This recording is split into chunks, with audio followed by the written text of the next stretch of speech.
Beef stew എടുക്കാവേ. ഇതിനാണ് ഇന്നത്തെ താരം. Yes, beef stew. ക്യാരറ്റൊക്കെ ഉണ്ട്. ബീഫ് സ്റ്റൂവിനകത്ത് പിന്നെ ക്യാരറ്റ് ഇല്ലേ? എന്തോ ആണോ വീണ്ടും ഈ പറയുന്നത്.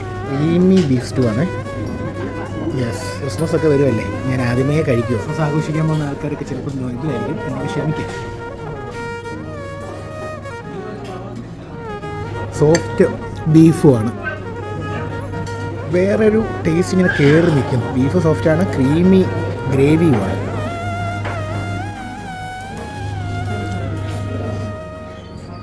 അപ്പം തീർന്നു. ഒരു പൊറോട്ടയും കൂടെ മേടിക്കാം. സ്റ്റൂ കഴിക്കുമ്പോൾ ടേസ്റ്റായിട്ട് വരുന്നുണ്ട്. ചൂട് എരിവ് വരുന്നുണ്ട്, മധുരം വരുന്നുണ്ട്. അണ്ടിപ്പരിപ്പ് മിസ് ചെയ്യും. ഇതിലില്ല, എനിക്ക് കിട്ടാത്തയാണോ എന്ന് അറിയത്തില്ല. എന്തായാലും മിസ്സിങ് ആണ്. ഇങ്ങനെ വലിച്ച് പറിച്ച് പൊറോട്ടയില്ലേ അന്യായം കേട്ടോ. പലാരം എറണാകുളം കാക്കനാട് വള്ളത്തോൾ ജംഗ്ഷന്